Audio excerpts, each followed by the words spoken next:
पंच तत्वों के सिद्धांत को समझने के बाद फिर आ, आसान होता है कि जहाँ पे गड़बड़ है हम थोड़ा उस पे काम कर लें, क्योंकि अभी कंफ्यूजन इसमें नहीं है कि क्या करना है, इतना ज़्यादा ओवर इन्फॉर्मेशन है कि कभी-कभी तो मुझे भी लगता था कि हर दिन मुझे योगा भी करना चाहिए, प्राणायाम भी करना चाहिए, ध्यान भी करना चाहिए, एक्सरसाइज भी करनी चाहिए, रनिंग भी करनी चाहिए, डिप्स भी मारना चाहिए, पुशअप भी मारना चाहिए, खाना भी सही खाना चाहिए, पानी भी टाइम पे सोना भी है, सब कुछ आपको टाइम पे करना है।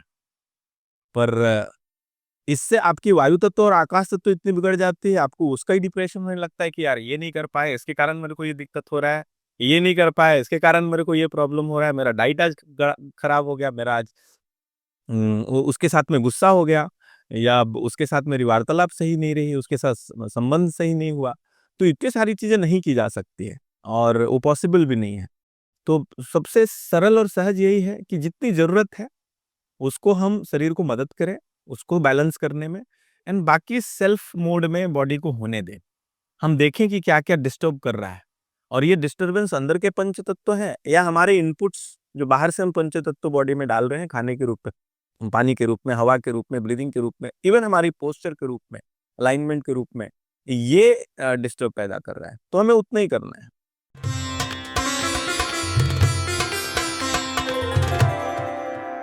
ये क्वेरी थी, ये प्रश्न था हमारे पुराने वीडियोस में, गुरु जी का केंद्र कहाँ है। तो गुरु जी का केंद्र कुछ समय के लिए अंडर कंस्ट्रक्शन था, वो बन रहा था, इसलिए हमने उस समय कोई जानकारी नहीं दी। परंतु इस वीडियो के लिंक में, कमेंट में आपको वो जानकारी दे दी जाएगी और आप केंद्र में भी जा सकते हैं। और बहुत लोगों को लगता है कि उन्हें ज्ञान यदि मिल भी जाए तो वो व्यवहार में नहीं ला पाते हैं, उन्हें एक वातावरण चाहिए होता है, उन्हें कोई रोकने टोकने वाला, उन्हें बताने वाला चाहिए होता है। तो ऐसे जो भी व्यक्ति हैं, उनके लिए केंद्र की स्थापना हो चुकी है।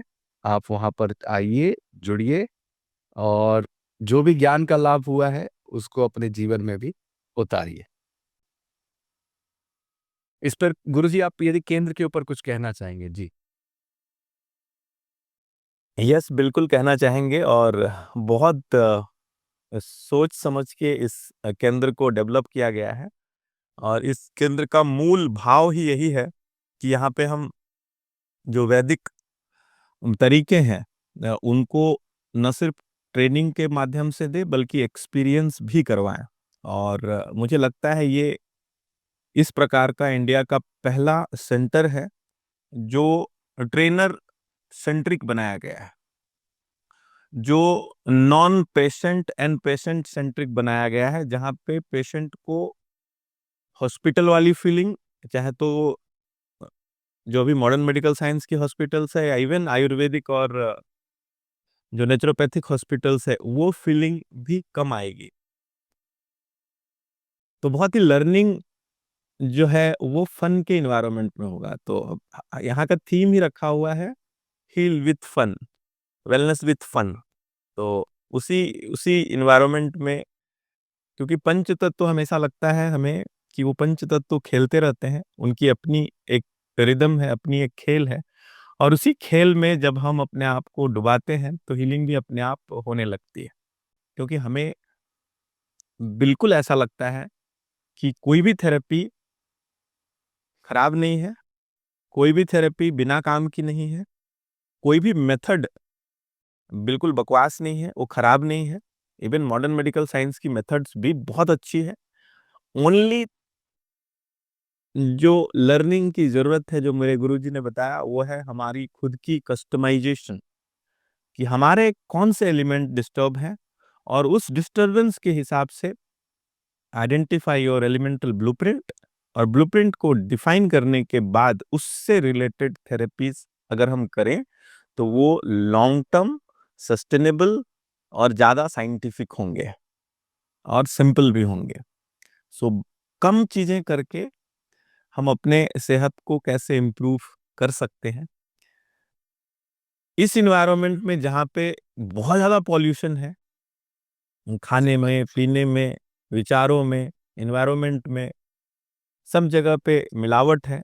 उस मिलावट के बीच में कैसे हम अपने पंच तत्वों को संतुलित रख सकते हैं, ये अगर हम अनुभव कर सकें और धीरे-धीरे उस अनुभव के हिसाब से इम्प्लीमेंट कर सकें, तो मुझे लगता है कि एक बार फिर से पंचतत्वों का रिस्पेक्ट रिटर्न आएगा, अंदर में भी और बाहर में भी।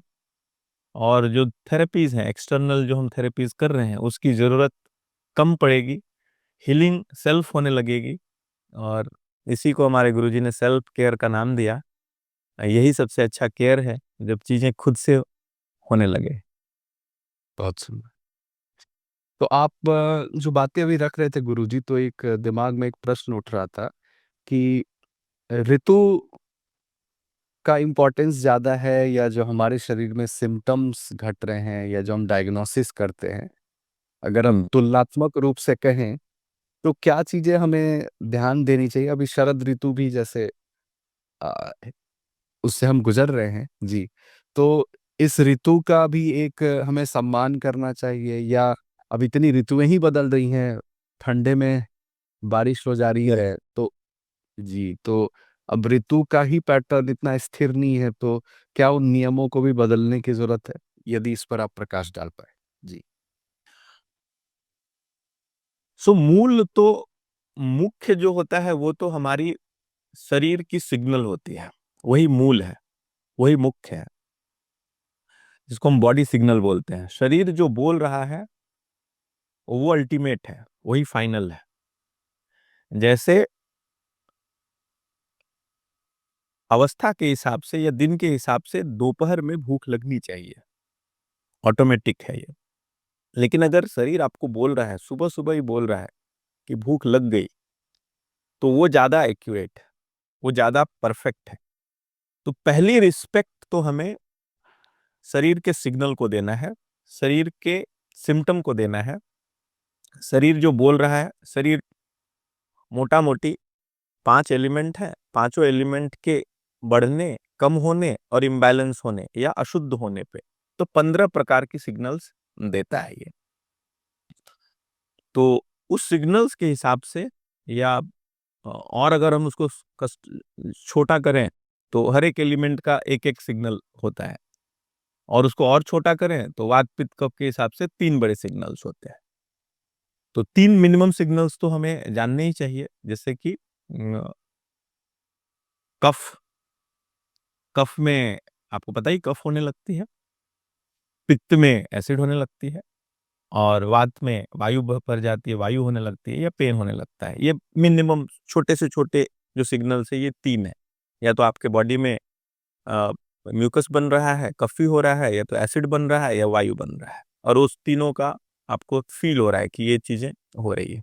इसको थोड़ा-सा एक्सपैंड अगर हम करते हैं तो पंच तत्वों के हिसाब से हर एक एलिमेंट के बढ़ने और कम होने और अशुद्ध होने पे 3 सिग्नल्स आते हैं।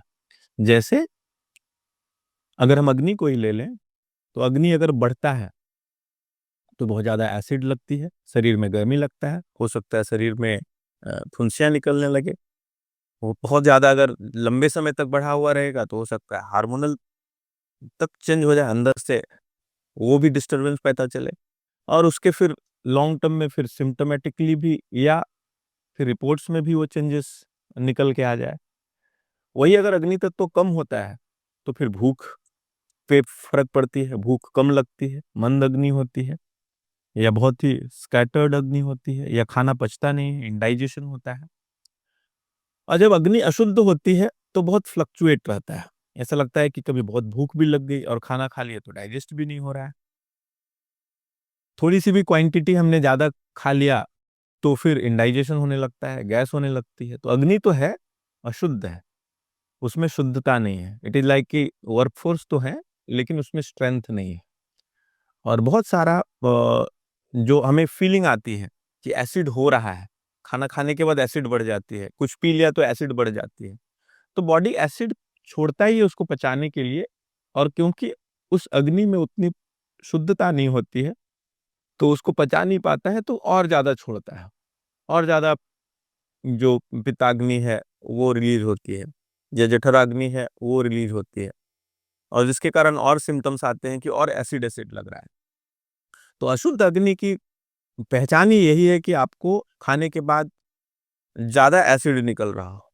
क्योंकि ज़्यादा उसको डाइजेस्ट करनी है और जितनी क्वांटिटी में डाइजेस्ट होनी चाहिए, सपोज 1 लीटर हमारा बॉडी गॉल ब्लैडर से रिलीज करता है और उससे अगर नहीं डाइजेस्ट हो रहा है तो और रिलीज करेगा, और जो ज़्यादा एक्सेस रिलीज होगा वो डेफिनेटली हमारे स्टमक को ओवरफिल करेगा और वो आपको गले तक पहुंचेगा, तो गले में भी गर्म लग सकता है या ढकार आ सकते हैं। सो मूल तो है हमारा सिग्नल। अगर हम व्याधियों से ग्रस्त हैं तो हमें अपने सिग्नल को ही सबसे पहले पकड़ने की जरूरत है। अब जब एक बार सिग्नल को हमने पकड़ लिया और उसके स्पेसिफिक हमने मॉडिफिकेशन कर दिया, तो उसमें सहजता आ जाती है, वो संतुलित हो जाता है। तो मूल तो हमारी शरीर की सिग्नल ही है। अब ये संतुलन कंसिस्टेंट बना रहे, इसके लिए हमें हमारे ऋषियों ने दिनचर्या का जो नियम है, जो रूल्स है, वो बताया, और इसको और थोड़ा बड़े रूप में उन्होंने हमें ऋतुचर्या का बताया। उसको और एक्सटेंडेड फॉर्म में उन्होंने हमारी अवस्थाचर्या का बताया। तो हमारी अवस्था के हिसाब से शरीर में नेचुरल बदलाव होते हैं।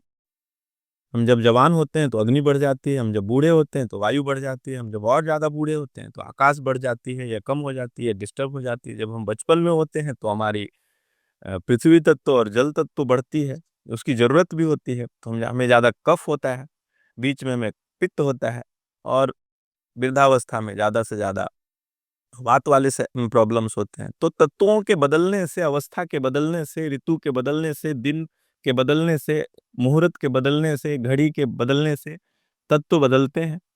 पर इन सब चीजों में जो सबसे इंपॉर्टेंट होती है वो डेफिनेटली हमारे शरीर के सिग्नल होते हैं। तो सिग्नल स्पेसिफिक होना चाहिए। और ये जो आपने सवाल पूछा कि अभी तो मौसम भी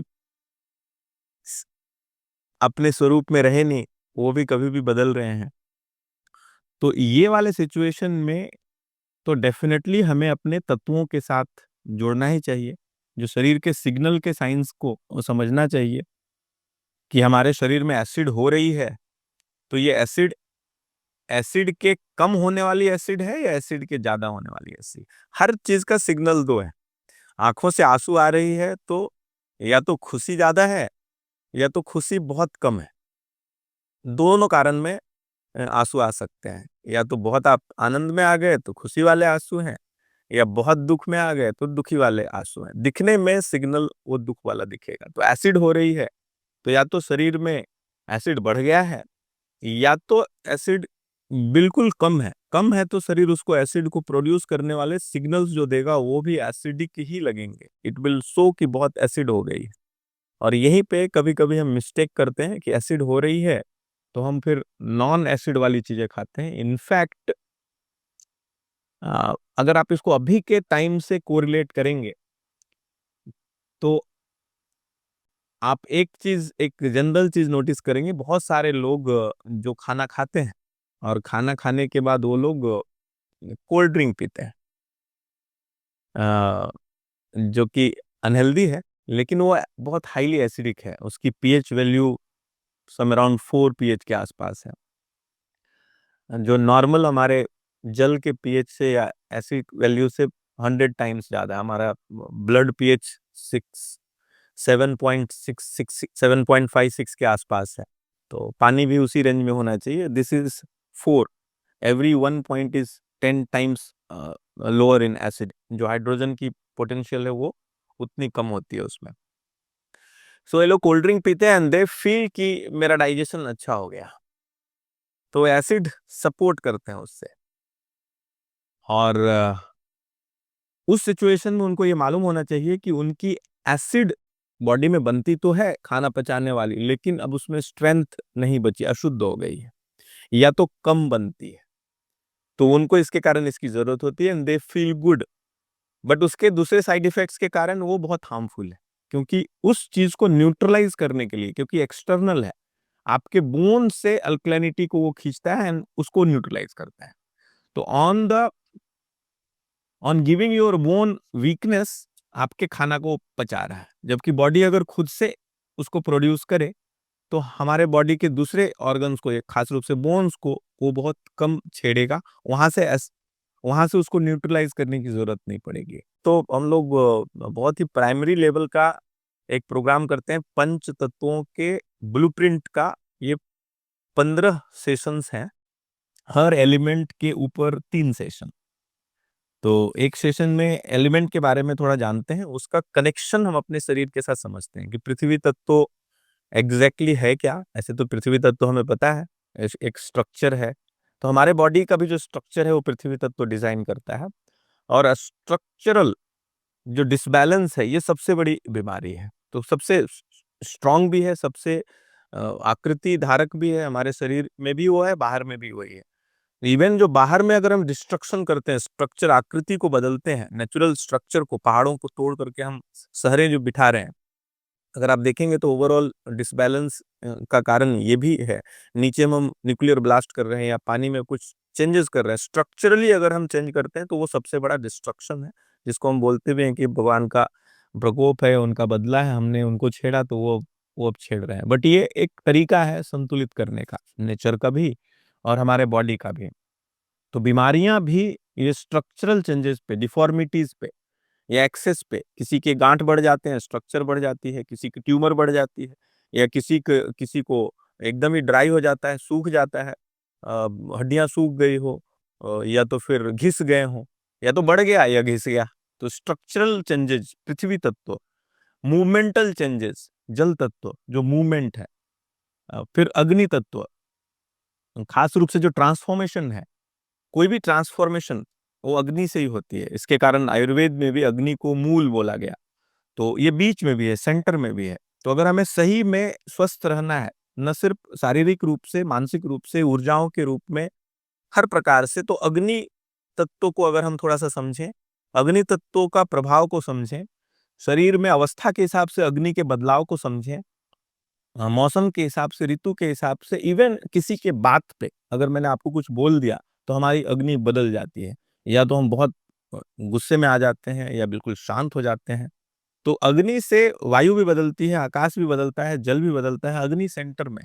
बट सबसे सेंटर में होने के बावजूद भी अग्नि के जस्ट अगल बगल जो है, अगर हम नेचर के क्रिएशन को समझें तो आकाश से वायु बना, वायु से अग्नि, अग्नि से जल और जल से तो पृथ्वी। तो अग्नि के जस्ट अगल बगल है एक वायु है और एक जल है। तो यहाँ पे बहुत जल्दी बदलाव आता है। अग्नि बढ़ा तो जल सूखेगा, अग्नि कम हुआ तो जल बढ़ेगा। तो बीमारियों में भी इसका प्रभाव, आपके बॉडी में अगर अग्नि बढ़ गई तो फिर अग्नि बढ़ गई तो आपकी मेंटल लेवल पे भी वो वाले सिग्नल्स आने लगेंगे जो बढ़ी हुई अग्नि के कारण है। फिजिकल लेवल पे भी आपको डिफॉर्मिटी जो होगी, एसिड होगा, या शरीर जलेगा या जलन होगा। अगर जल अगर अग्नि कम हो गई तो जल बढ़ेगा तो शरीर में स्वेलिंग होगी, एडिमा एडिमा होगा, और फिर किडनी वाले, पैर सूजन, लिवर सूजन, दिमाग में पानी, आपके हृदय में पानी, लोगों को लिवर में पानी जमा होने लगता है। तो अग्नि।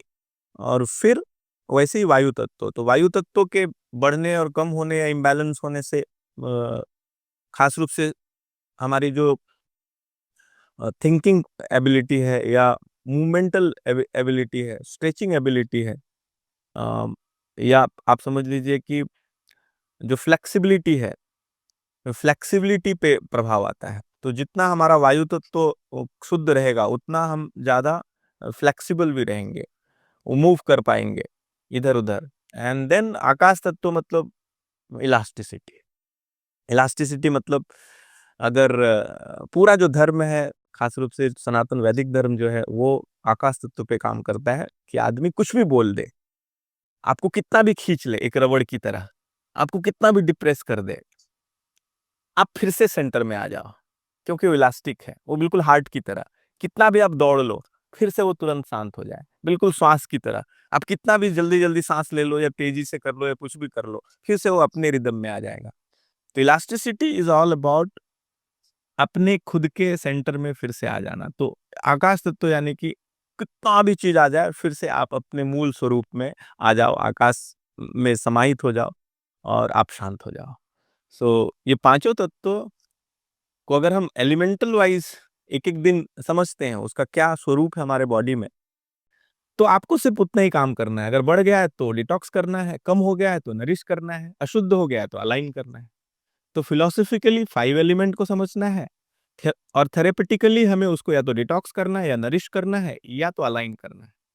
तो पृथ्वी तत्वों का डिटॉक्सिफिकेशन के अलग टूल्स दिए हैं, जल तत्वों के अलग दिए हैं, वायु, अग्नि, आकाश के अलग-अलग टूल्स हैं। वैसे ही उसके नरिशमेंट के अलग-अलग टूल्स हैं। आकाश तत्व को अगर नरिश करना है तो आपको सत्संग करना ही पड़ेगा। आपको वो उस तरीके के आकाश तत्व बना हुआ है साउंड से, तो साउंड आपको ऐसी सुननी पड़ेगी, अच्छी चीज़ें सुननी पड़ेगी, श्रवण करना पड़ेगा, आपको मनन करना पड़ेगा। अ, हम ह बाहर के साउंड को कभी-कभी हम बदल भी देते हैं, जैसे हम बाहर के एनवायरनमेंट को भी बदल देते हैं, लेकिन अंदर के पंच तत्व को भी बदलना पड़ेगा। तो अंदर में जो चैटरिंग चल रही है, आकाश तत्व की जो साउंड चल रही है, वो उसको भी हमें बदलनी होती है। तो खुद के मनन से हम बदलते हैं, या स्वाध्याय से और सत्संग से हम बाहर के साउंड को बदलते हैं। तो या तो आकाश तत्व, या तो सिर्फ फिर वायु तत्व। सबसे पहली जो पेट दर्द होती है, जो हम फ़ील करते हैं, और ख़ास रूप से जो बच्चों में होता है, वो तो उनके भूख लगने से होता है। मतलब हंग्री पेट पेन क्रिएट करता है, उनको फ़ील पेन का आता है। अगर आप किसी को ओवर ईट करवा दें, तो पेन होने लगेगा। ईटिंग के सिम्पटम में ये 2 हो गए। वैसे ही डिटॉक्स वाले में, ये नरिशमेंट वाले पॉइंट पे हुआ, डिटॉक्स वाले में अगर पेट में मल जमा है, तो हैवीनेस, भारीपन के कारण भी आपको वो सिम्पटम्स लग सकता है कि यार पेट हैवी लग रही है, भारी लग रही है, पेन लग रहा है।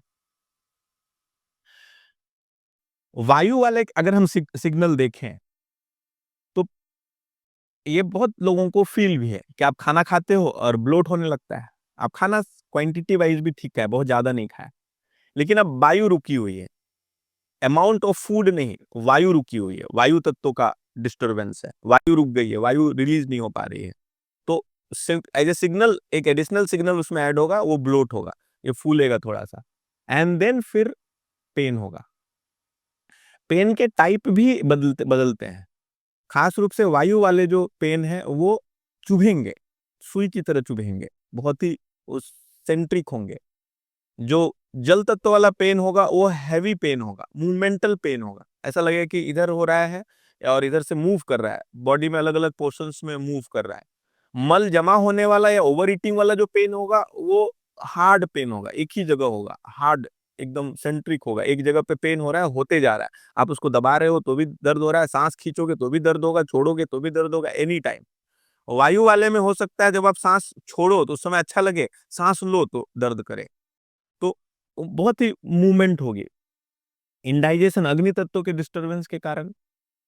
तो पहली तो हमें जो एलिमेंटल डिस्टर्बेंस है, वो हमें देखनी है, और उसको फिर हम एसोसिएट कर सकते हैं हमारे अवस्था के हिसाब से कि भाई मेरी उम्र सपोज़ इस एज में है, तो ज़्यादा चांस है कि मुझे वायु तत्व वाली ही पेन है, तो मुझे वायु तत्व को बैलेंस करने वाले ऋतुचर्या में रहना चाहिए, दिनचर्या में रहना चाहिए। क्योंकि हमारी अवस्था उस लेवल पे है, तो हमारे फूड में वायु तत्व को संतुलित करने वाले प्रातः द्रव्य हों, संध्या द्रव्य हों, रात्रि द्रव्य हों, प्रातः अल्पाहार हो, संध्या अल्पाहार हो, या मुख्य भोजन हो, उसमें वायु तत्व को बैलेंस करने वाली जो हर्ब्स हैं, जो फूड हैं, वो इंक्लूड होने चाहिए। इवन जो हमारे एक्टिविटीज़ हैं, उसमें भी वायु को संतुलित करने वाले जो साधनाएँ हैं, वो इंक्लूड होनी चाहिए। हमारी जो पोस्चर है, वायु तत्व को संतुलित करने वाले 2 बहुत अच्छे आसन हैं, जैसे पवन मुक्तासन है। तो कोई भी व्यक्ति जिनकी उम्र 40 प्लस हो गई है, तो उनको पवन मुक्तासन का, मलासन का हर दिन अभ्यास करना चाहिए। मलासन एक ऐसा आसन है, जो एक, जिसको हम बोल सकते हैं सबसे बेहतरीन, सबसे अलाइन्ड, सबसे रिलैक्सिंग, या तो नेचुरल रिलैक्सिंग पोजीशन है शरीर का। शरीर में अगर हम कैसे भी प्रकार से हम लेट भी जाते हैं, तो भी कहीं न कहीं कंप्रेशन होता है। शरीर के खास रूप से यहाँ जो मेजर ऑर्गन्स है हमारे बॉडी के अंदर, जो बड़े ऑर्गन्स की व्यवस्था है, वो सारे ऑर्गन्स नट बोल्ट फिटेड नहीं है। सब ऐसे ही खुले हैं, ओपन है, क्योंकि उसमें इलास्टिसिटी है, उसमें मूवमेंट है। तो अगर हम लेट भी जाते हैं तो दे दे प्रेस, वो एक दूसरे के ऊपर कहीं ना कहीं आते हैं। मलासन एक ऐसी व्यवस्था है जिसमें आपकी स्पाइन, आपके हिप्स, आपकी पूरी बॉडी हमारी ग्रेविटेशनल फोर्स के साथ कुछ इस प्रकार से अलाइन होती है कि ये सारे हैंगिंग मोड में होते हैं और सबसे रिलैक्सिंग मोड में होते हैं। जब ये सबसे रिलैक्सिंग मोड में होते हैं, then they they play better. ये सारे ऑर्गन्स सबसे अच्छे तरीके से परफॉर्म करते हैं, वो खेल पाते हैं। ये आप करके देखना। आपको कॉन्स्टिपेशन है, आपको एसिडिटी है, आपको गैस है, आपको दर्द है, आपको कूल्हों में दर्द है, आपके स्पाइन में दर्द है, आपके हिप्स में दर्द है, अगर आप सहजता पूर्वक मलासन की पोजीशन में 30 मिनट बैठ सकें तो वो जो सिम्टम्स है वो कम होते जाएंगे। गुरुजी, जो मलासन को आप कह रहे हैं, तो ये जो इंडियन टॉयलेट में जो बैठने का तरीका है, वही मलासन हुआ ना? हाँ, इंडियन टॉयलेट में बैठने का जो तरीका है वही मलासन है, थोड़ी सी चेंज होती है। हम उसमें अपने इंडियन टॉयलेट में भी अभी लोग बैठते हैं तो घुटने ना आगे की ओर आते हैं। जैसे आप ऐसे बैठे तो आपके घुटने थोड़े से आगे आ जाते हैं, ऐसे आ जाते हैं, तो घुटने आगे नहीं आने चाहिए। घुटने एक्चुअली ये एक्सटीरियर जितना स्ट्रेच कर सके। जितना एक्सटीरियर टिल्ट होना चाहिए आपकी, जो आप समझिए कि ये स्पाइन है, ये स्पाइन ऐसे खुलनी चाहिए। आपकी जो मलद्वार है ऐसे में खुलती है, ऐसे में बंद होती है। तो जितने भी घुकड़े सिकुड़े लोग होते हैं उनको स्ट्रक्चरल डिफॉर्मिटी है कॉन्स्टिपेशन का, वो कितना चूरन खा लें वो नहीं होने वाला, उसको ऐसे सीधा होना पड़ेगा। ये जैसे ही सीधा होता है वैसे ही मलद्वार भी खुलता है, उसके लिए स्पेस बनता है, वो जगह बनती है। तो आ, बीच में आप अपने हथेलियों को डाल करके ठीक कर रहे हैं। हाँ, उसका अलाइनमेंट चेक करने का जो तरीका उन्होंने बताया वो ये है कि आपका जो अंगूठा है, अंगूठा जिस तरफ आपने ऐसे पैर को रखा, तो अंगूठा अगर इस तरफ मूव कर रहा है तो आपका घुटना और अंगूठा एकदम अलाइंड हो। ऐसा नहीं कि पैर हमारा ऐसा है और घुटना इधर आ रहा है, तो ये अलाइंड हो। या तो आप उसको धक्का दे के रखो या कैसे भी रखो, तो जितना सहज होगा, मैंने बोला उस सहजता के साथ होनी चाहिए। अगर सहजता के साथ नहीं है तो धीरे धीरे अभ्यास करके, किसी चीज का सहारा लेकर के, पकड़ करके आप पहले मलासन में बैठने का प्रयास कीजिए। फिर उसके लेंथ को 2 मिनट कीजिए, 5 मिनट कीजिए, 10 मिनट कीजिए। मलासन में जब हम नेचुरल बैठते हैं तो बहुत सारे लोग एड़ी पे नहीं बैठ पाते, सिर्फ अपने पंजों पे बैठते हैं, तो धीरे धीरे एड़ी पे लेके आए। तो ये जो पोस्चर है, पोस्चर ही हमारे शरीर की अलाइनमेंट की स्टेटस बताता है, वो कितना अलाइंड है। अभी ठंडे का मौसम है, ठंडे के मौसम का अपना गुण है। ठंडे के मौसम के कारण ड्राइनेस बढ़ जाती है। ठंडे के मौसम के कारण मौसम में आर्द्रता बढ़ती है, पानी बढ़ जाता है, ओस बढ़ जाते हैं, अग्नि तत्व कम हो जाता है, कहीं कहीं पे तो सूर्य भी नहीं निकलता है। तो उस सिचुएशन में अगर गर्मी कम हुई तो कोई भी चीज़ जब गर्म होती है तो फैलती है, ठंडा होती है तो सिकुड़ती है। तो अब गर्मी बढ़ाने वाली चीज़ें इसके लिए कारण बताई गई है कि ठंडा आए तो आप गर्म चीज़ें खाएं। जो इंटरनली पंच तत्वों को बाहर से नहीं अग्नि मिल रहा है तो अंदर से आप अग्नि दें। तो इस मौसम में हमें कुछ सीड्स बताया गया है, अलसी का सीड्स या ऐसी सीड्स आप खा सकते हैं, तीसी खा सकते हैं, तिल खा सकते हैं, छोटी छोटी जो सीड्स हैं वो सब चीज़ों का आप यूज कर सकते हैं।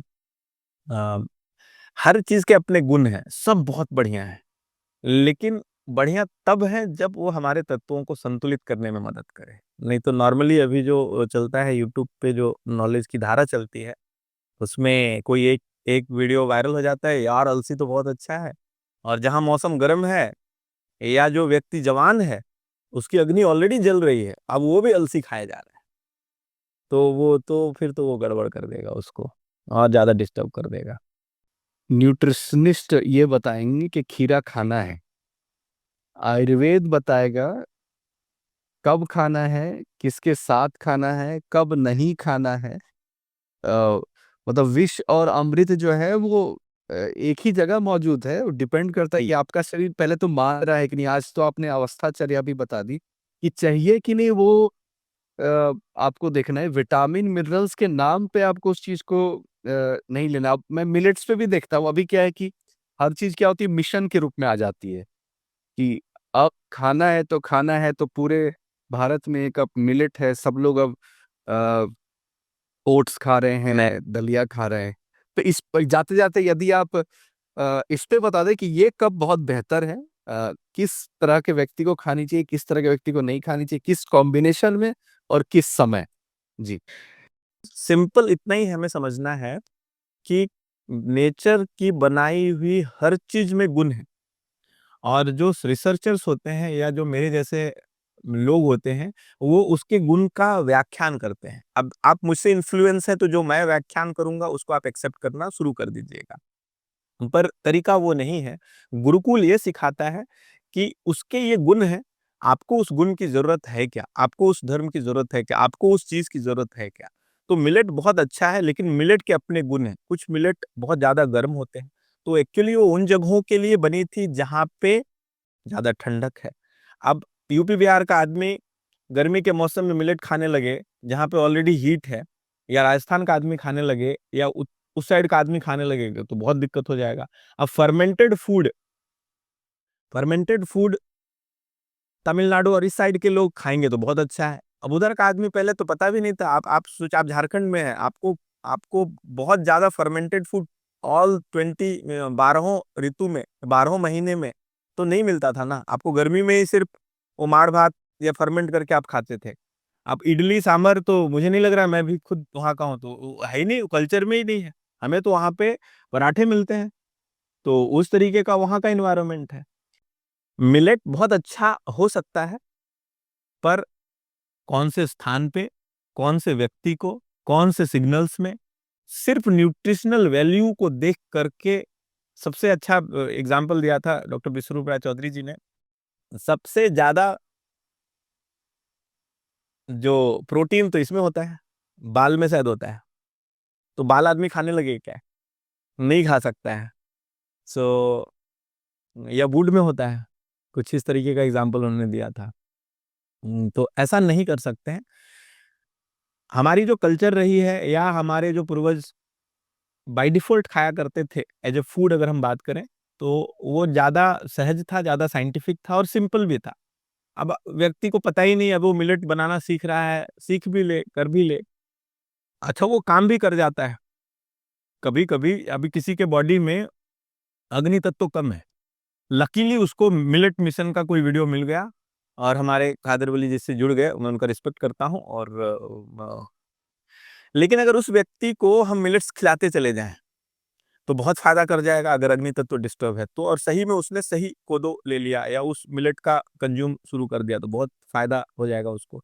लेकिन अगर अग्नि तत्व बढ़ी हुई है और गलती से मिलेट मिशन की इसमें से वो मिलेट कंज़्यूम करना शुरू कर देगा, तो फिर थोड़ा डिस्टर्बेंस भी आ सकती है। वैसे किसी को बहुत ज़्यादा पहले से ही आईबीएस है, और उसको कोई मिशन मिल गया कि हमें रॉ ही खाना चाहिए, कच्चा ही खाना चाहिए, एसिड पहले से बढ़ी हुई है और दिन और रात अब वो कच्चा खाने लगेगा, तो उसको डिस्टर्ब कर सकता है।